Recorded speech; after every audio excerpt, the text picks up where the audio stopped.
The next panel is titled Themes for 2016 Year of Pulses.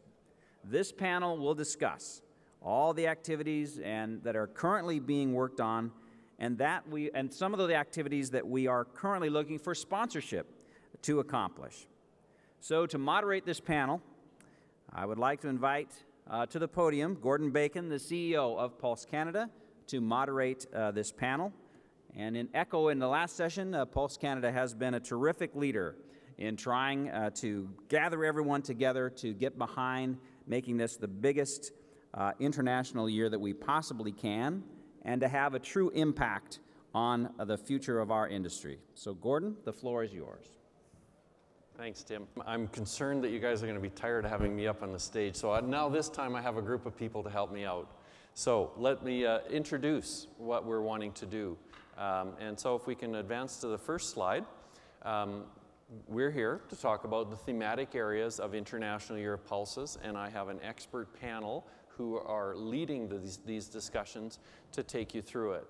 But let me give you just some introductory comments to put all of this into perspective. We have 4 thematic areas, and as I said earlier in a presentation, the goals of International Year of Pulses are equally to increase production of pulses on a global basis and to increase consumption of pulses on a global basis. Those are very high-level goals, and what we'll do is get into a discussion of some of the more specific goals that we're trying to achieve. So food and nutrition security and innovation is the first thematic area. Creating awareness, the communication of what we're doing, is the second. Market access and stability, of great importance to this room, a room of traders, and also productivity and sustainability. So the targets, which I have been talking about, increasing pulse production by 10%, increasing pulse consumption by 10%, improving market access to facilitate local, national, and international trade, very important for all parts of the world, and particularly developing parts of the world where subsistence farmers will need to be able to trade if they're to earn income by being able to trade the products that they're growing, pulses in particular. We've also set some targets in terms of how many people and organizations that we want to engage. We want to engage at least 30 countries, which we're well on our way to do with our national committees, and investors in targets for the international year, and engage 50 private partners as advocates and investors in the international year. So we, as you will have saw earlier in presentations and Hakan's presentation to start the morning, we have 31 national committees, so we have a very good start for global coverage. But if you don't see your country represented, come talk to me, come talk to Robin or Tim, and we'll ensure that we have some information provided to you.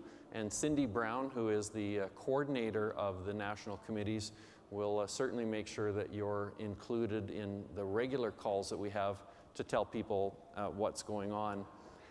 We have some fantastic success stories of what some of the national committees have already been able to do, and I just want to take a couple of minutes to give you some of those examples, because a lot of the initiative of bringing the International Year to life is going to come from these national committees.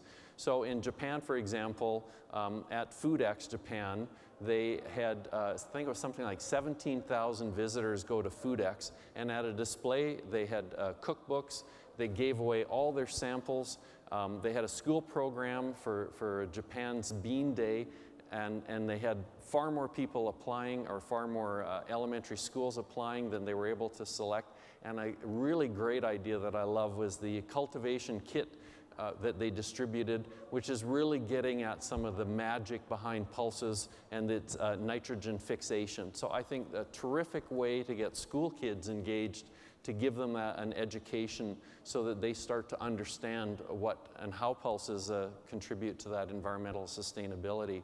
Argentina's done some really interesting things, encouraging joint ventures with government in terms of ministries of agriculture, health, and education. And this is something I know that Turkey also did.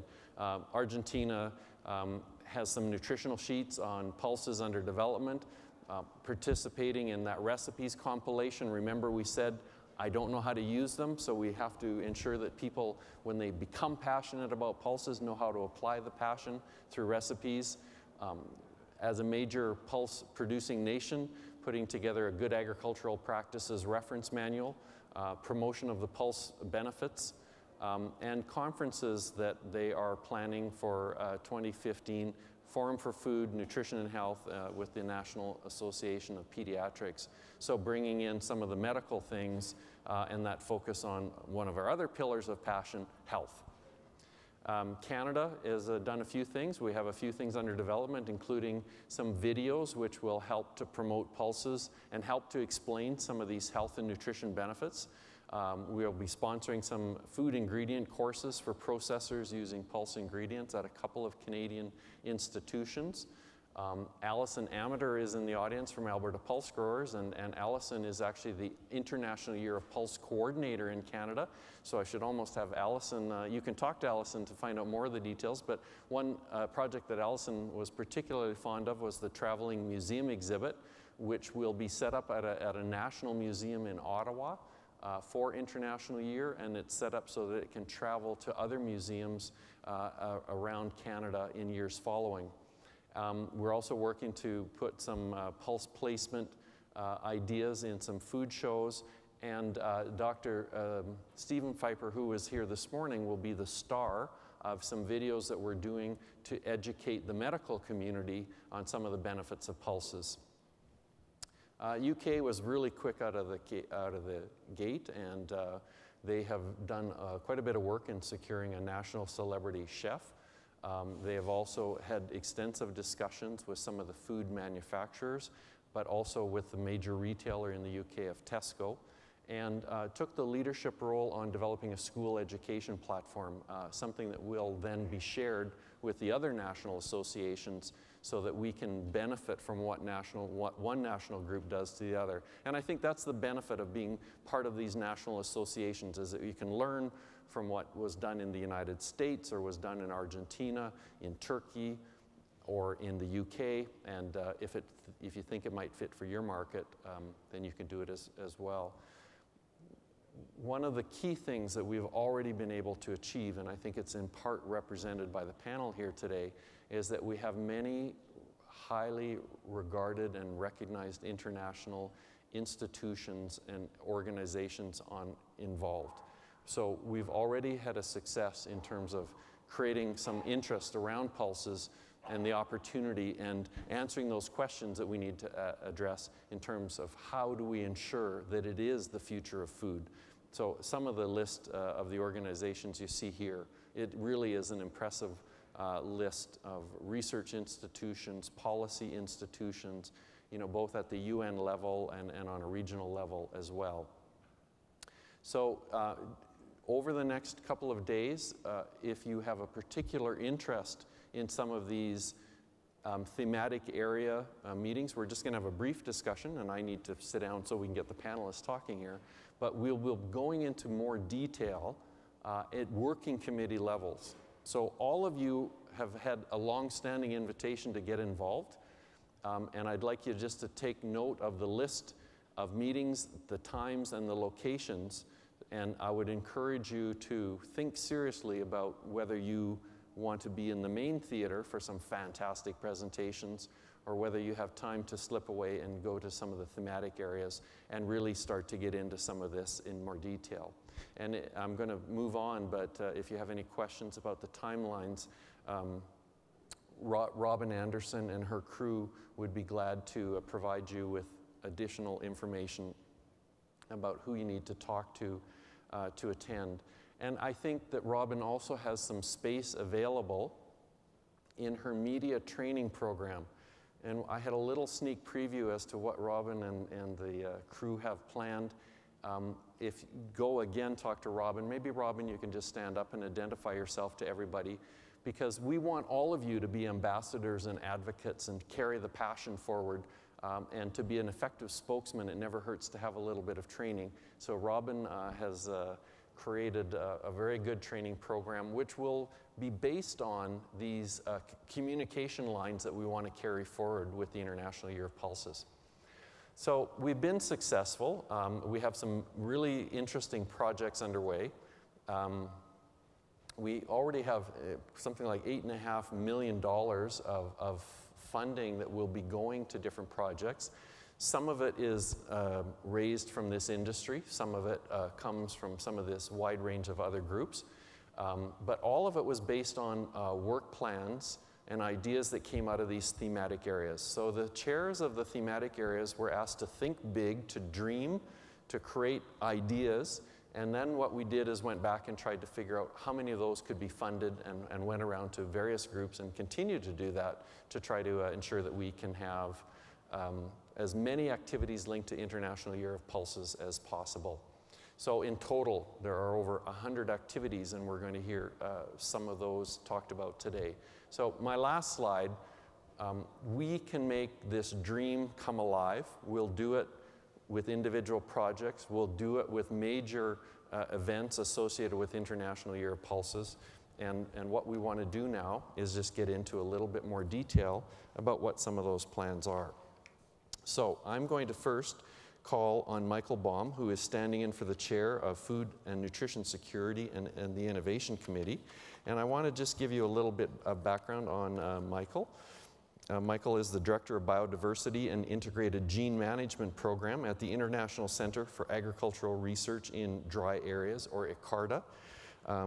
Before leading, he's led the efforts in ICARDA's biotechnology program to strengthen the biotech research across the Middle East region, and in his current role, he's coordinating the work of 40 international scientists across 3 research programs. So, Michael, I think just with that kind of responsibility, you already have added credibility to what we're trying to do with, and really appreciate the work that you're doing to lead this theme area. So I'll turn it over to you.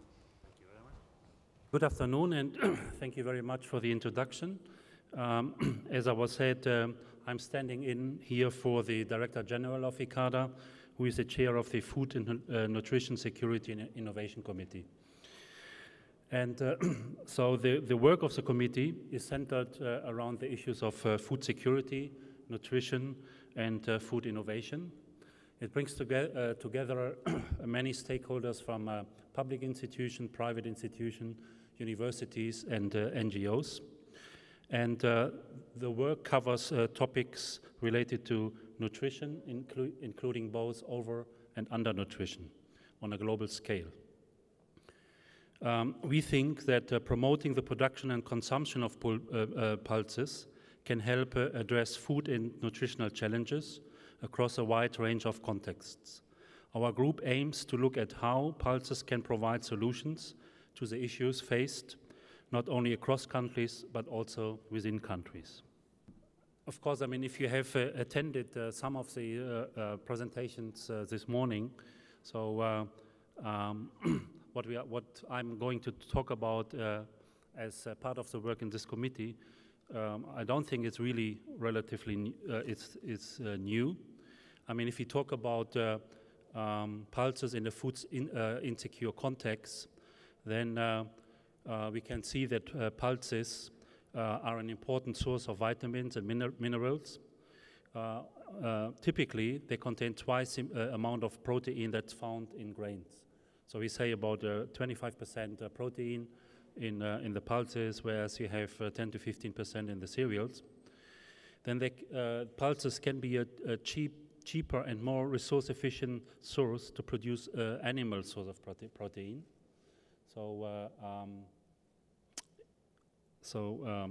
As I said, they can be cheaper to produce protein, and that's an important context to look in future to promote pulses. Pulses are usually also locally very well adapted and highly accepted by the local communities. They can be grown by the local farmers and for their own nutrition and sale.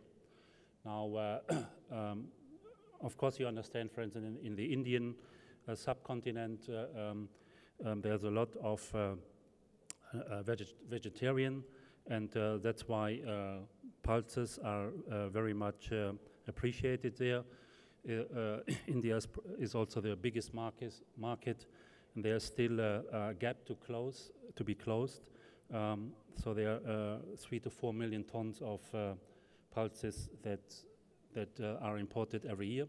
But also in the Middle East, in Northern African countries, pulses are very, very much embedded in the local cultures. I mean, if you think about the Christian Orthodox Church, for instance, also has a fasting period where non-animal products are utilized, and especially pulses. So it's really much embedded in the cultures in many societies, in many regions, and that's why there's a quite a big market. And then pulses, of course, they keep well in storage. Then in the contracts of nutrition and food security, so they are also an important source of vitamins and minerals. So besides iron and zinc, there is potassium, magnesium, and the vitamin B complex, which are rich in pulses.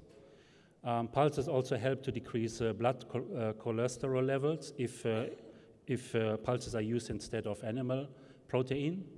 And then diets based on pulses help to prevent cancer, diabetes, and heart diseases. So a lot of positive attribution to pulses.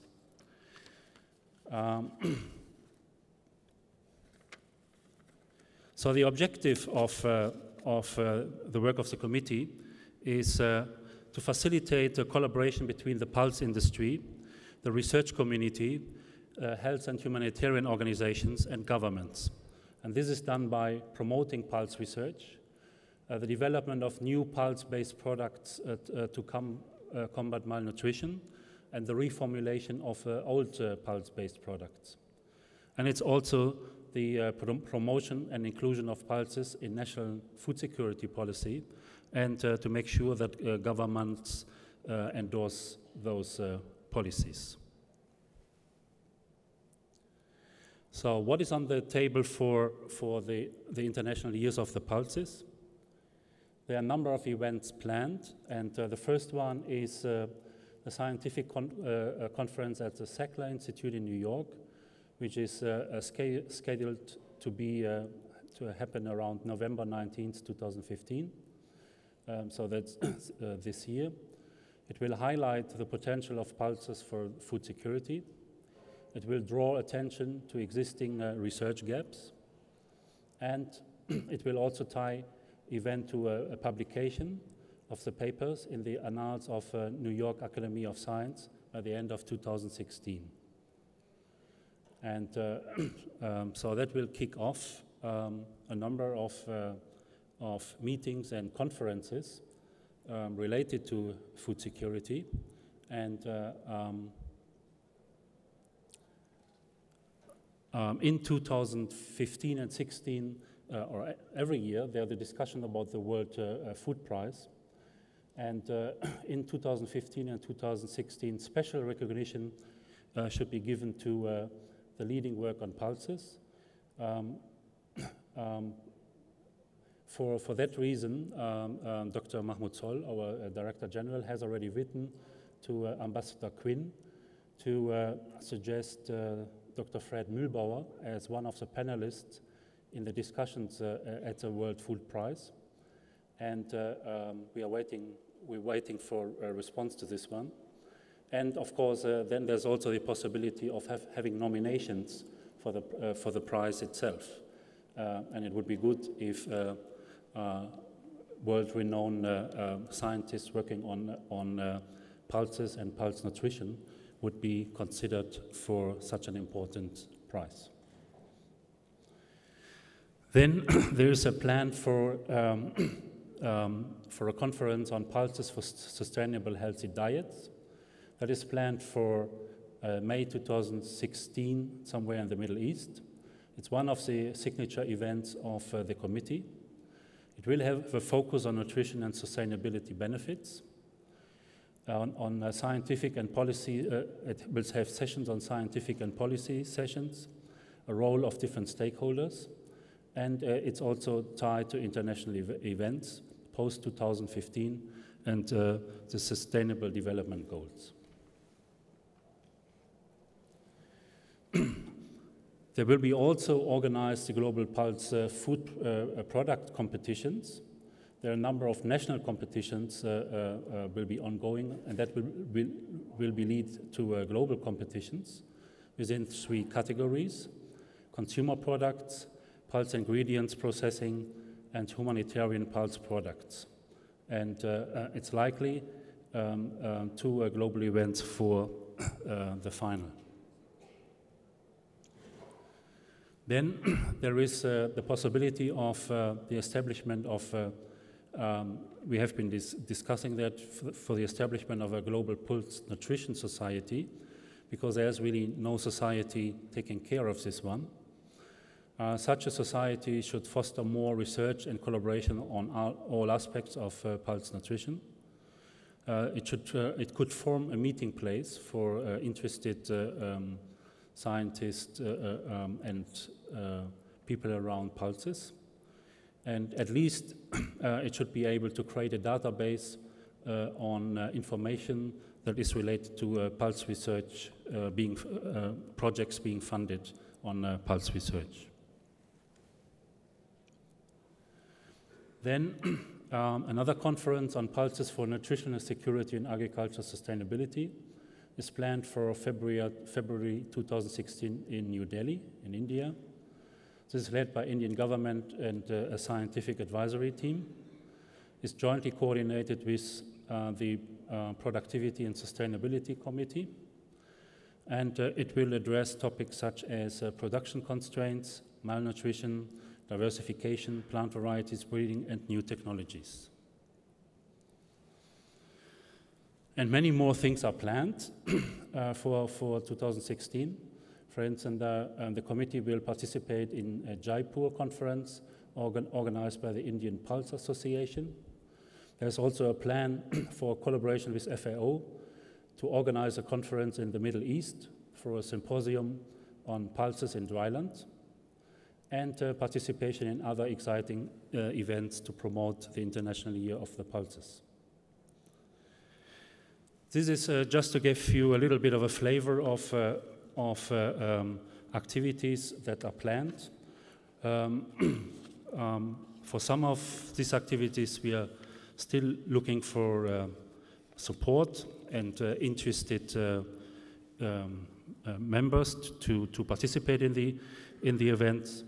And if you want to learn more about it, there is tomorrow morning, as was said in the beginning, a committee meeting in Venice room, and so the committee will meet, but any kind of observer is welcome. Thank you very much. Georgie Alley was somebody that I think I met 2 or 3 years ago, and it's been a great honor to know her. Georgie is newly appointed as the Chief Executive Officer of the Australian Institute of Food Science and Technology. In addition to this, she is the Managing Director of the Grains and Legumes Nutrition Council and a non-executive director of Pulse Australia.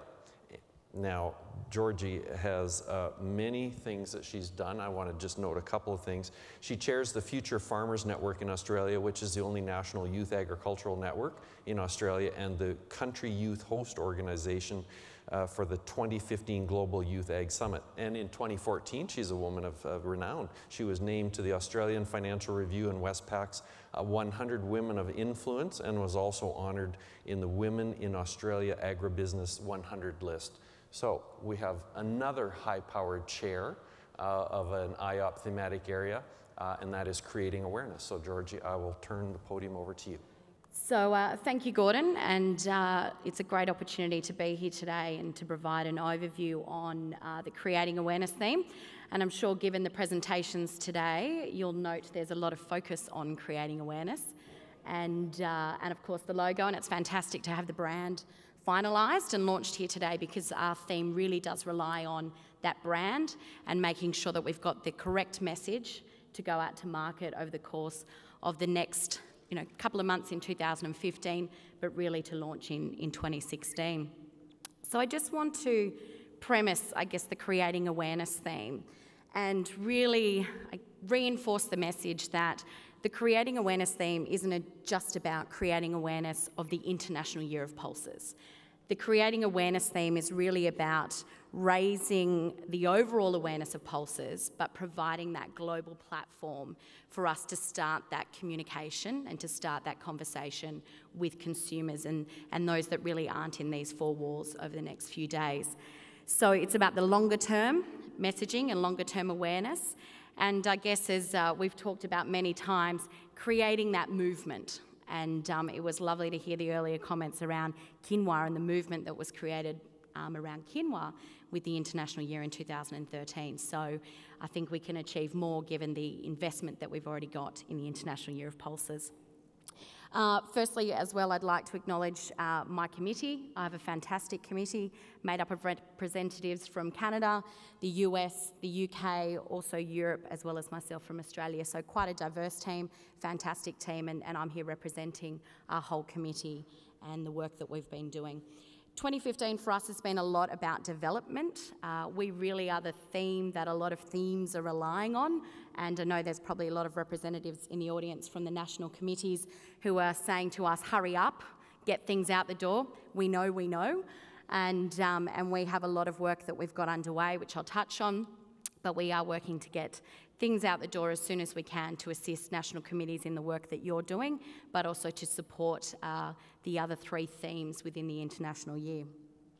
Now, we've talked about this in terms of the challenges, and the Leo Burnett branding really highlighted a lot of the research that had occurred around consumers and their views on pulses and what really were the challenges we needed to address through the International Year of Pulses.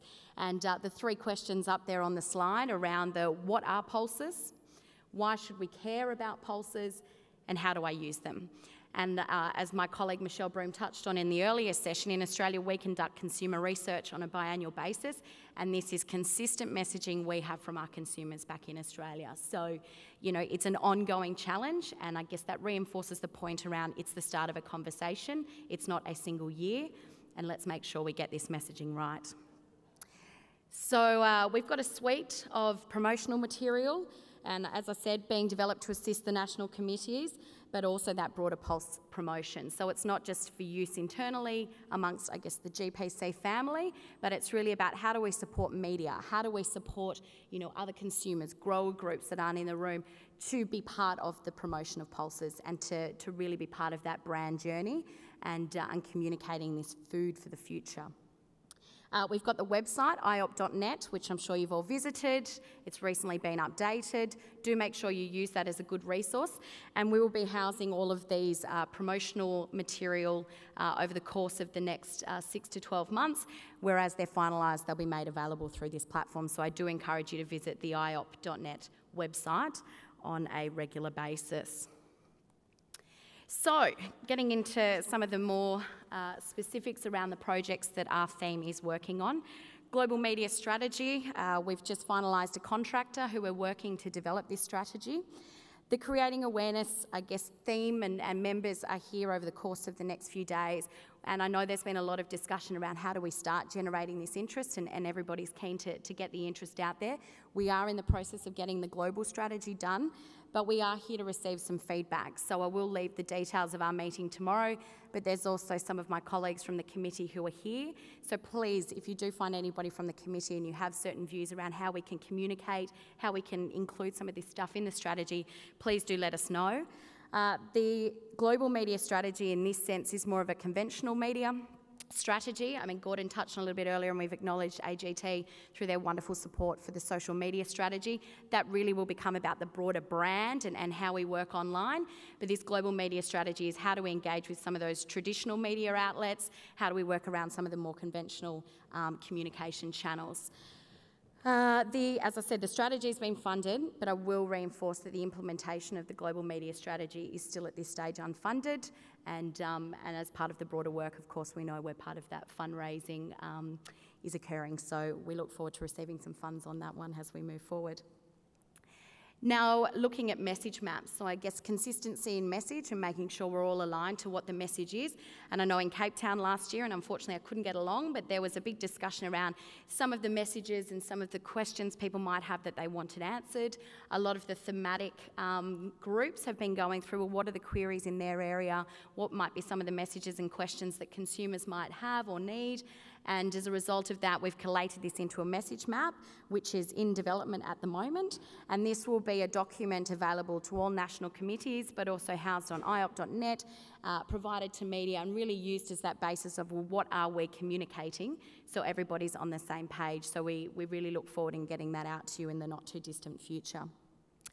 The big one, and Gordon just touched on it a bit before, the outward-facing website. So this is that consumer-facing platform, and I do acknowledge Courtney from Pulse Canada, who's done an immense amount of work in this space. This is a big discussion point for us at our meeting tomorrow, so if you're very interested in the consumer website, what we're doing, how we're presenting it, please do come along to the meeting.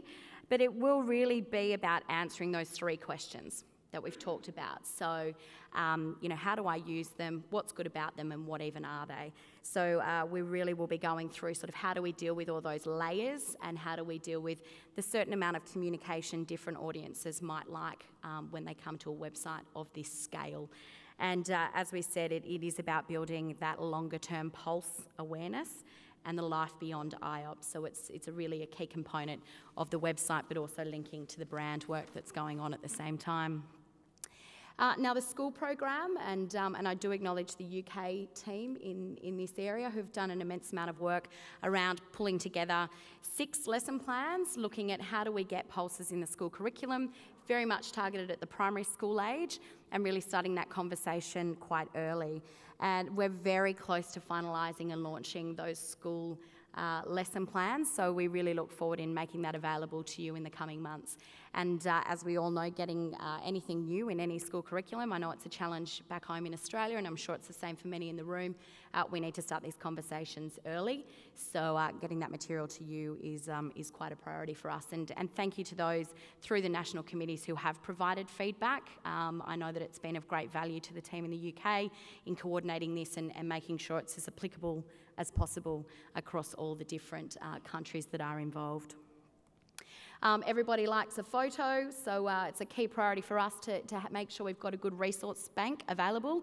Again, very much making it available to the media and groups that are going to speak on behalf of the Pulses as well as the International Year, but also for those in the national committees who might be putting together your own promotional material. This is a resource for you, and the resource is already available, and we've had 3 great countries who have contributed some photos to date. But I do encourage you again to visit the iop.net website, have a look at the photos. One of our discussions tomorrow in our committee is about, well, where are the gaps in the photos that we currently have available, and we're very open to feedback and suggestion from anybody within the GPC family as to, where they would like to see some resources and some additional photos in this space. But we do have a few hundred photos online now, but it's an area that we will constantly be adding to over the course of the next 12 months. IOP event kit, I guess one of the key things that came through is, as national committees, and I chair the Australian committee at home, we have, of course, several stakeholders that we want to engage, and as a small committee with limited resources, you can't be everything to everybody, so how do we provide a tool and a kit that empowers anybody that wants to participate in this promotion to run their own event and run a successful event? Again, we want to make sure that the branding's correct, the messages are correct, but everybody has the right tools available to launch and host something as part of the Pulses year, and this event kit is very much designed to do that. We have contracted somebody to undertake this work on our behalf, and we've been waiting for some of the branding work to now take that forward, so that will be a significant piece for us over the coming few months, and we'll be working to get that out to you in the not too distant future. And I guess there's a lot more. We have a very, very, very, very long list in our theme, as you can imagine. And as I said, we're really here to support the overarching outreach for IOP, but also the work that our other committees will be undertaking.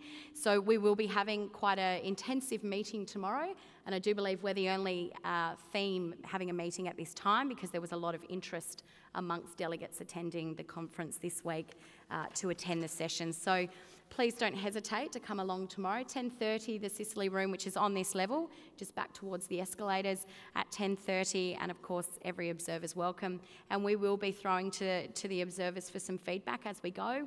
And this is very much a collaboration process. So please don't hesitate to grab me over the course of the next few days, anybody you meet on our committee, and give us your feedback. Thank you. I'm going to ask Noel Ellis to come up, and Noel is the director of CGIR, which is the Consultative Group on International Agricultural Research on Grain Legumes. And prior to joining CGIR, Dr. Ellis was a professor in crop genetics and phenotype biology and the leader of the Genome Diversity Research Theme at a university in the UK. Now, Dr. Ellis is a highly regarded, internationally renowned research scientist, and again, I think just another great example of the kind of depth that we have in a thematic area. And Dr. Ellis had asked you to come forward and talk about productivity and sustainability and the work that your committee is doing. Thank you. Thank you for that introduction. I think I'm also known as a troublemaker, and I think you saw that with my slides appearing.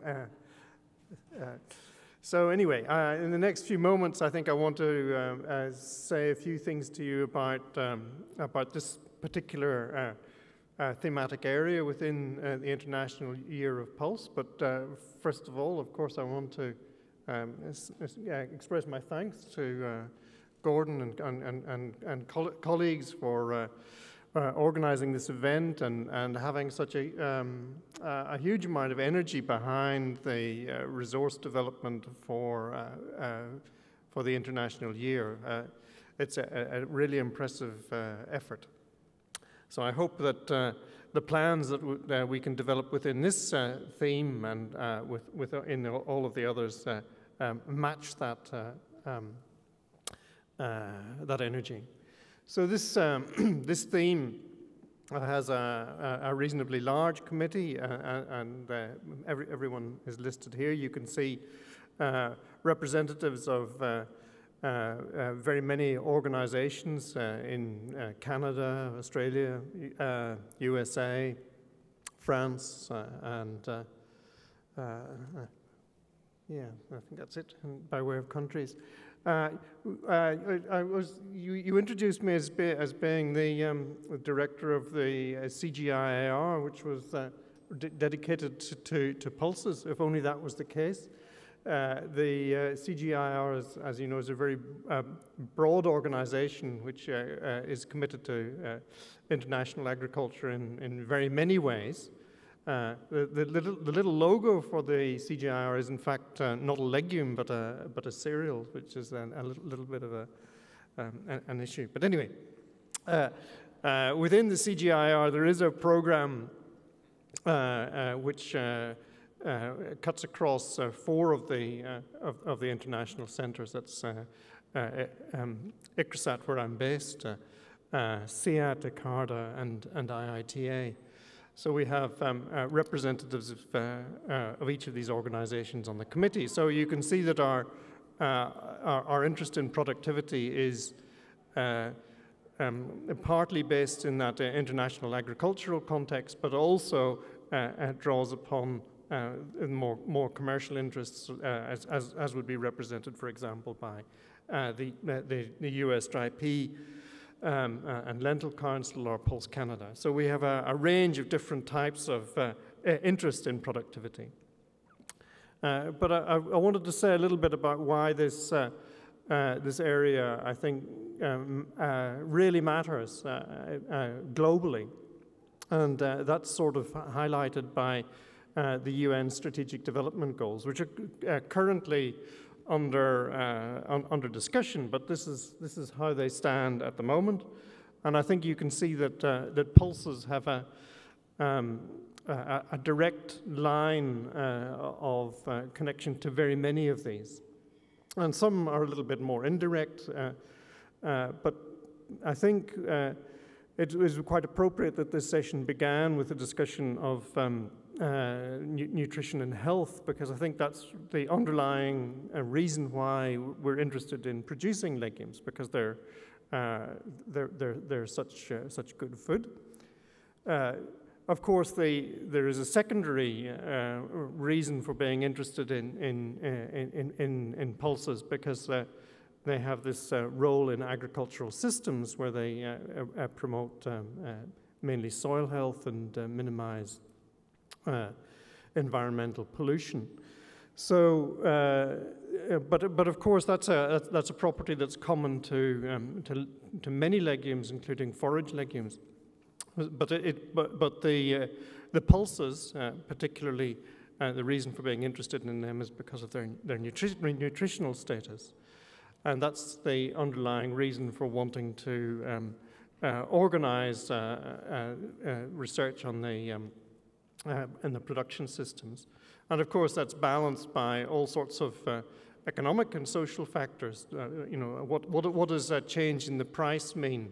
Does it mean that the farmers have to produce more to make the same amount of money, or does it increase markets and so on? So there are many social and economic factors which need to be considered as part of the production system. It's not just about biophysical sciences. Okay, so we have within the committee a series of sort of fairly broad objectives as, for the production of pulses, and as I said, there are these three main areas of interest in pulses. One, of course, is as has already been discussed today, their high protein content, and not only the protein content, but a number of other bioactive compounds and micronutrients and minerals which are available from pulses. Their role in soil health and in controlling the productivity of farming systems. Of course, before the invention of the Haber-Bosch process, it was the mechanism by which nitrogen was brought into agricultural systems, and agriculture, wherever it was invented, depended on legumes. And we're beginning to understand that there are some environmental costs of that. Of course, the use of nitrogen fertilizers has a huge positive advantage in increasing productivity, but there is also a cost. And I think legumes are important in understanding and managing that cost. And I guess you can see that in the third area, which is to do with the reduction of the nitrogen demand and the associated greenhouse gas emissions, particularly to do with nitrous oxide, which is a consequence of the use of mineral nitrogen fertilizers. But not only that, is also the mitigation of methane production because of the ability to use plant-derived protein in place of ruminant protein.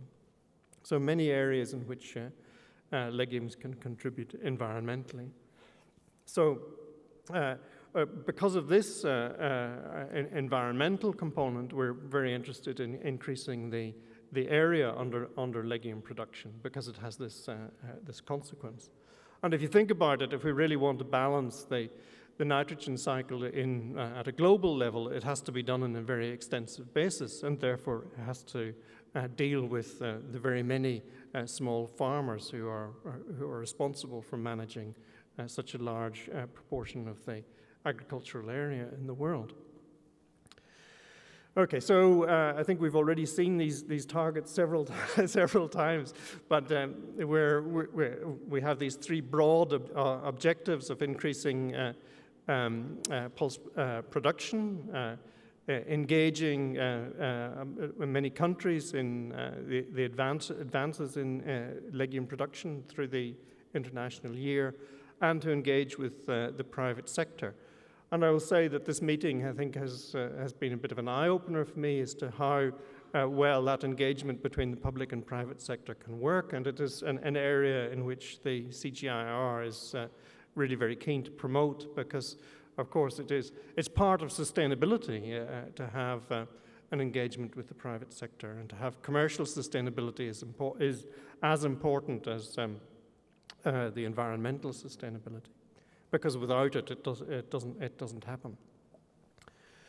So here are these key activities which we're currently engaged in, and we're trying to. We've got some requests for activities in these areas currently being sought. I'm particularly worried in my own mind about the pulse productivity baseline. This is a pretty important piece of information for the research program that I'm responsible for, but also for the IYOP and its long-term objectives, because of course we can't judge the success of that program without knowing what the start was. So the messaging is also a key point, and it refers back to the previous presentation. And of course, we have an aim to promote the scientific publications in relation to pulses and trying to develop a policy on that. 2016 is also the 150th anniversary of the publication of Mendel's paper, so we will be making some reference to that. This year is the anniversary for his giving the talk, and it's celebrated this year. So it's not quite within the frame of IYOP, but I think there will be some echoes of it in that.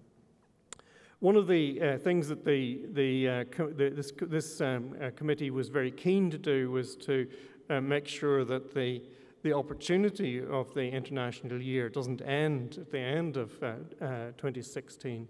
So the idea was to try to use 2016 as a way of convening and galvanizing this research area to produce a 10-year plan for the global activity in relation to pulse. So the result of that would be not only an increased investment in pulses, but also a globally agreed research agenda, which I think would be very helpful to try and get buy-in from donors for this research area. And I think it's clearly something that's going to be needed if we're going to be successful.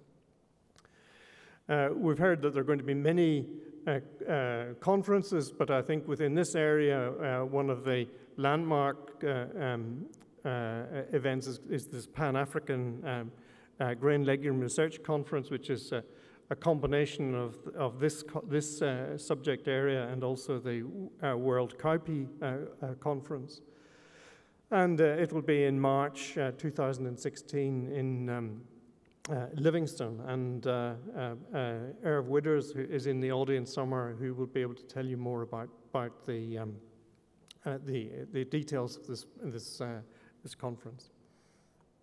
But it's clearly focused on the role of pulses of grain legumes in the African context.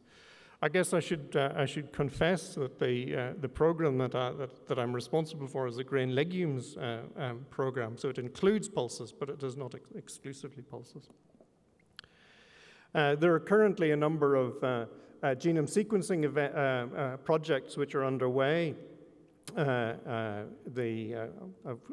For two of the very large legume genomes, which is pea and lentil.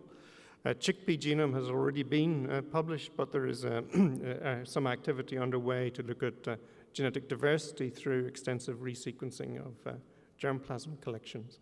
And we think that these activities will come to fruition or be well on the way towards fruition by the late 2016, so they may well be an important part of our communication for the basic science that underpins productivity.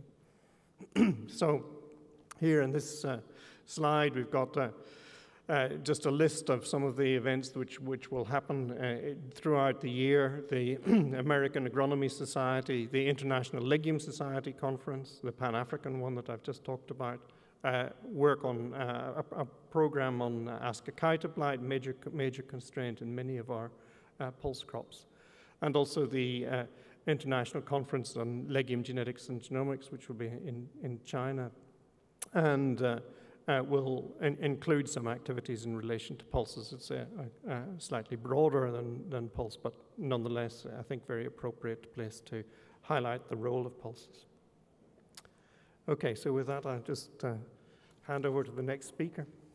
Now, Dr. Ellis, I think I heard you say that the logo for CGIAR is a cereal crop or a cereal logo. I think, well, we have a communications opportunity there as well to strengthen that partnership between pulses and cereals. So we'll add that to somebody's work plan for International Year. Now, let's see if, when you follow the order of the slides, everything rolls much smoother. So the last speaker of my panel is Pravin Dongre, and Pravin actually was elected as Executive Vice President of Global Pulse Confederation yesterday, which I think will be ratified by the membership at a meeting tomorrow, but I'm scooping the news, I guess, and saying congratulations to your role there. But Pravin is also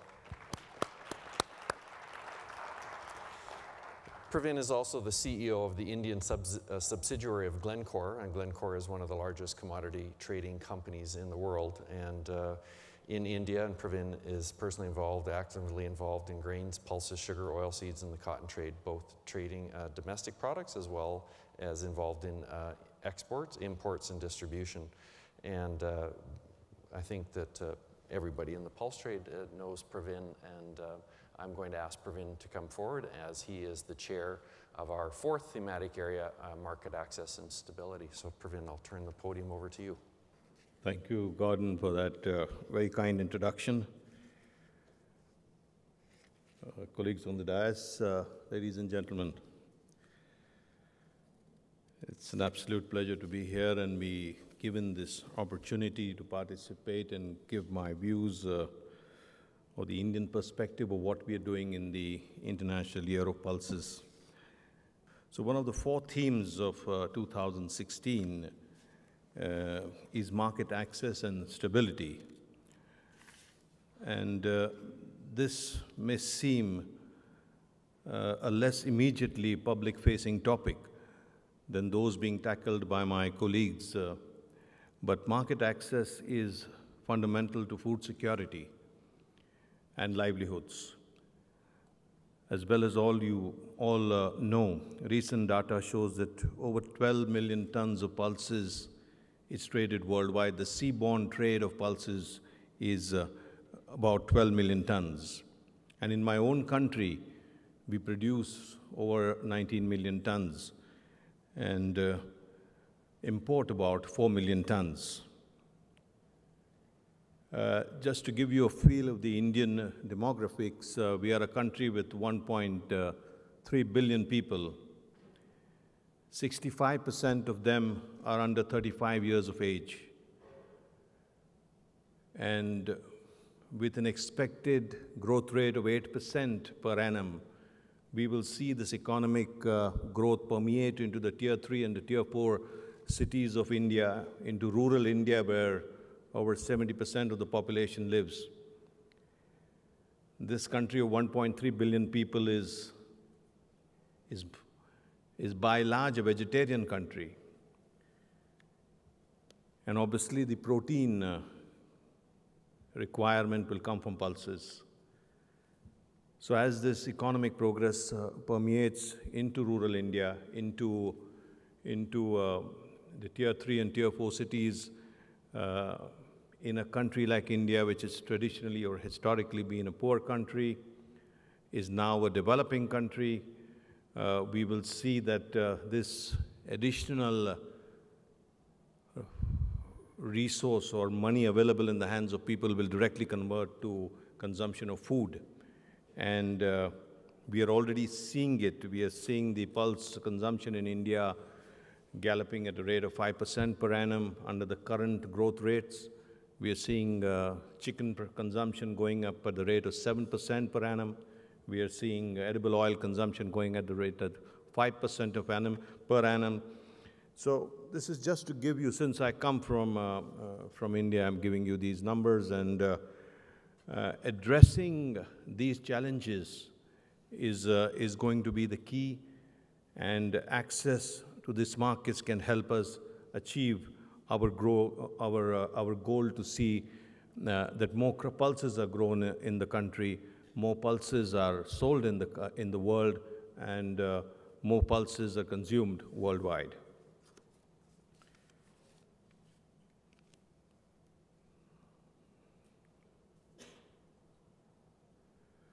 The committee is focused on two key themes. At the global level, it is working on creating an enabling regulatory environment. This is primarily focused on engaging with Codex Alimentarius on the issue of minimum residue limits. Secondly, the group is looking at the barriers farmers face in accessing markets at local and regional level, focusing on issues linked to information and building strong value chains.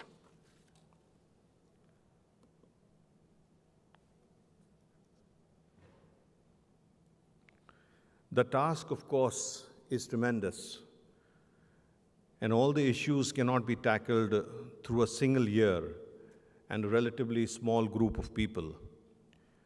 But we can leverage 2016, the International Year of Pulses, this fantastic opportunity that we have to create the desired momentum, generate ideas, and get the conversation started, get dynamism into the system. We absolutely need to put pulses on the global agricultural map, and this is our opportunity. The Global Pulses Federation, CSILS, under the leadership of Hakan and its previous presidents, has certainly leapfrogged the association into the limelight. We are known worldwide with the necessary authorities, and I acknowledge a remarkable job done by Hakan and the previous presidents who have been working on this. The working group on Codex, the group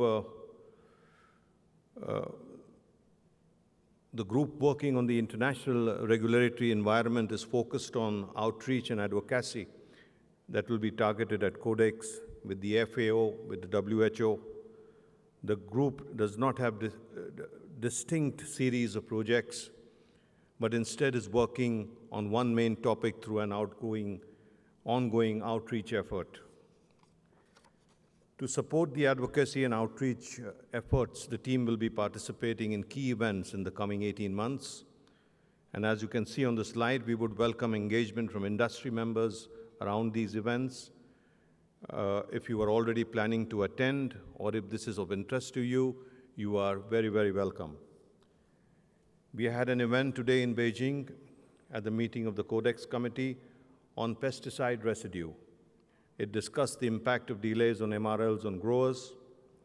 The event was a tremendous success with over 90 participants and an extremely positive feedback on the proposals made by the working group. This will inform the next steps in this committee's strategy. The second working group is on barriers to access in developing countries. The second working group is looking at some of the challenges farmers face in accessing markets at local and regional levels, not so much because of regulatory issues, but because of other gaps in the system. Here we have three main projects in mind. Improving access to price information. Ladies and gentlemen, this is extremely important because price drives production. Economic viability is directly related to production. First, a project looking at farmers to access price information. Through this activity, which is led by IFPRI, the team will be looking at how improving access and availability of price information for select pulses can help increase pulse production. We will work in 1 or 2 countries on pilot projects to assess whether by making price information more available, production of pulses will increase. This will be important to inform policy and decisions about how to create supportive environment for pulse farmers. In India, which is a highly fragmented market with 20,000 mandis, as they call it, where the farmers bring their produce and the auctions taking place, a concept called as unified markets is being worked upon. Unified markets will unify these markets, break down the fragmentation, consolidate, and overall make real-time price information electronically available to the farmers. Price information to the farmers, as I said, is extremely important, and decisions on whether to sell or not to sell, whether the planting intentions, the acreage that should go onto the ground are now being determined very clearly on price forecast, and not on traditional and historical behavior as it was in the past, because the volatility has increased in the world and the factors creating the volatility have increased. Bean value chain analysis is the second proposed activity for this group, looks at how value chains can be improved and how to respond to changing consumer preferences in developing countries. The project is led by CIAT and is focused on bean value chains in Kenya and Uganda. Study tour, finally building on two previous projects, the group is considering how findings could be leveraged and shared with different actors in pulse value chains, including policymakers, through a study tour and workshop. As you can see, this group has an ambitious program of work, and we are looking forward to collaboration and participation from all of you. This cannot be done by a small group of people. It will need a mass movement to achieve the goals that we have in mind. We need to support IWOP's objectives, not only to the committees, but through our own individual activities and companies and at the national level. For example, in India, we are already promoting IWOP. As I had mentioned earlier, we have had an event where over 400 participants of the value chain participated in the event. The overreaching theme being expansion of domestic production and consumption, coupled with modernization of the milling and processing industry. In India, the milling and processing industry is archaic. It's very old. We've got 20,000 processing units, but at 10 tons a day, we are not achieving the efficiency that this country requires. The growth in consumption that we see in this industry needs to be modernized, and we have requested for a $1 billion dal mill modernization fund to the government of India, and they are seriously looking at this so that this industry consolidates. We get the required technology, and we are prepared for this quantum leap, this exponential explosion that will happen in the next 10 years. As far as Indian consumption is concerned, I am completely and totally convinced that Indian food consumption will outpass the Chinese consumption, and I think India will become one of the largest markets of not only food but also feed products as we see economic growth progress in the country. We plan to involve stakeholder groups identified as targets for the IWOP campaign: input suppliers, seed, fertilizer and agrochemical manufacturers, growers, small and medium-sized and large, milling industry, local traders, intermediaries, food processing companies, consumers, policy makers in the government of India. I'm happy to tell you that the Indian Association is now part of the IWOP committee of the government of India, and we will be working together for the 2016 year of pulses. We are targeting research institutions, agri-universities, service providers, bankers, warehouse keepers, surveyors, laboratories, shipping companies, logistic companies, and every part of this supply chain that will be that forms the pulses, right from the farmer to the retail shelf. IPGA, which is the Indian Pulses and Grains Association, will hold a series of meetings across the country with different stakeholders. The first of such meetings, as I told you, was held on the 21st of March, a meeting held with senior government officials in the Ministry of Agriculture, the Ministry of Consumer Affairs, and the Ministry have assured full support to IPGA of the IIOP activities. I am happy to announce, and I take this opportunity to announce that the India Pulses and Grains Association will be holding its biannual Pulses Conclave in India, in Jaipur, in February of 2016. It will be two of the days between 15th and 20th, and more information on this will be provided to you. We will be promoting the Power of Pulses 2016 in India through the region, and invite all of you to join this effort. I think I am taking too much of time. I can see Gordon already looking at me, so I won't go through more details. And please come and meet our committee on Wednesday at 11 a.m. in room Calabria for any further information you may like. And thank you for your time. Look forward to working with all of you. And Gordon, thank you for giving me the time and this opportunity. Thank you. So I would ask everyone to join me in thanking our panelists for another great discussion.